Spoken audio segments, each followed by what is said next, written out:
So if you've recently had a child or had a new addition to your family in some way, you're probably one, freaking out a little bit about this new burden, this new mouth to feed, all those sort of things. And secondly, if you're the breadwinner in your family, you're probably thinking about how you're going to protect yourself, protect your income, and make sure that your family is, self-sufficient or protected. There's some sort of safety mechanism in place. So many times I get people that are just getting married or just having their first child that reach out and they're trying to figure out the life insurance world and how they get some protection. And they're a little overwhelmed and looking for, a strategy to put in place. And so one of the things that I always recommend is, really thinking about your impact from an economic standpoint, first off, and of course, from a family perspective as well, right? So if you are a breadwinner in your family, let's say you make $100,000 a year. If you're going to work a 30-year career, you could make, say, $3 million over the course of a 30-year period. Take out of the equation inflation and all that sort of stuff. But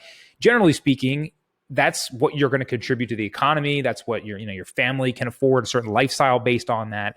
And, we always focus on being able to insure our other quote unquote assets, right? So our vehicles, our homes, our health, we insure these things to make sure we have a protection layer in case something happens or there's an issue. We've got, some sort of plan in place, a net to try to catch us if we need it.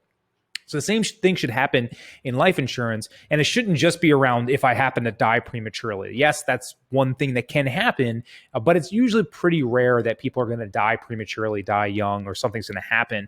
But more often, we want to make sure we have a system in place in case that happens, but also something we can leverage, an asset that we're growing and contributing to. And so that's why we look at the cash value components of life insurance and with whole life insurance specifically. And if they're designed correctly, they don't have to be an overwhelming expense. It can be much more of a savings account, a long-term strategy to give you protection in case the inevitable crazy thing happens.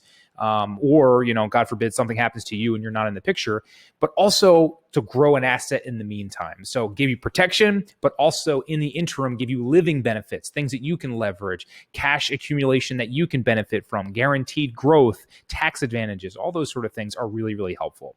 So that's on you. The second element is on your children, right? So a lot of our clients, especially ultra wealthy people who have generational wealth, will actually open up policies, life insurance policies on their children. And they use these sort of like a kind of bond savings account, long-term strategy. It might be for college or further education. It might just be more of like a trust, which is also an element as well. And people will contribute dollars to a policy in the name of their child. And that way, when they hit a certain age, there's all different kinds of creative things that you can do. You can, when they hit a certain age, they can have access to it, or they could be able to leverage it, or it could be an account that you're able to, pull money out of and buy their first car, or, invest in their education, start a business with them, do whatever you might want.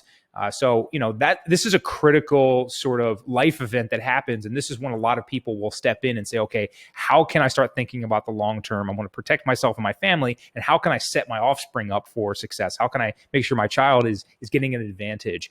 And so, life insurance is a great way to be able to start to segment and benefit off of some of those things. So, many other ways you could do it. Be really curious to see how you guys think about this. What are some of the major concerns you have? What are the creative ways that you would like to be able to use things as you figure out your long-term planning? Drop me a comment. I'd love to hear from you and kind of understand how you guys think about these things.